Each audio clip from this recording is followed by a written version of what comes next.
L'affaire de casserole fait le décor de pas mal de journaux. Vox Populi revient sur cette forme de manifestation initiée par le leader de PASTEF.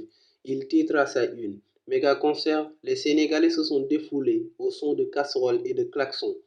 Le journal voit Ousmane Sonko tel un chef d'orchestre qui a donné lui-même le ton.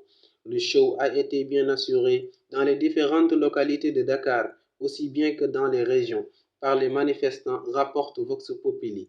Le quotidien choisit la même thématique et titre: Du bruit à Dakar. Il fait le dessin des minutes de protestation contre le régime de Macky Sall. Perchés sous leur balcon ou sortis dans les rues, le concert a débuté bien avant 20 h, nous apprend le quotidien. Concert de casseroles et de klaxons. Sonko fait sauter les couvercles, titre l'Observateur.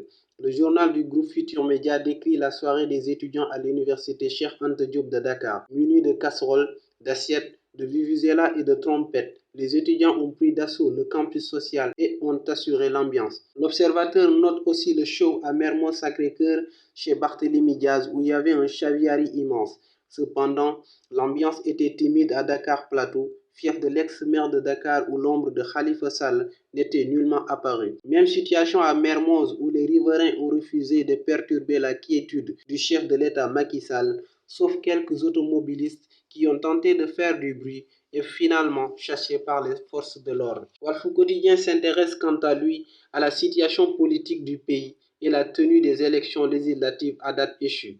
Dans sa manchette de ce jeudi, ainsi titrée Macky inflexible, Walf Quotidien nous apprend le refus du chef de l'État de report du scrutin et sa surdité face aux appels. La liberté de réunion pacifique bafouée. La société civile clame l'État du Sénégal devant les institutions internationales, lit-on dans les colonnes de l'Observateur.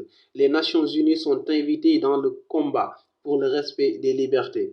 Parlons à présent de sport et la signature de Sadio Mané dans le club allemand. Officiellement présenté à Munich, Sadio Mané revient sur son choix. L'ailier des Lions de la Teranga a le désir d'aider Bayern à gagner plus de trophées.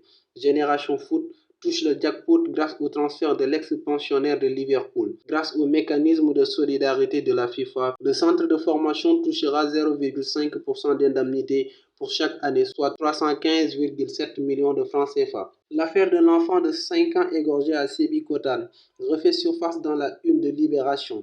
Les aveux de son bourreau ne sont autres que glaçants. Assoufal déclare qu'elle avait pris la ferme résolution de le tuer quand elle a demandé de le suivre. Assoufal est écroué par le juge du 6e cabinet et risque la prison à vie.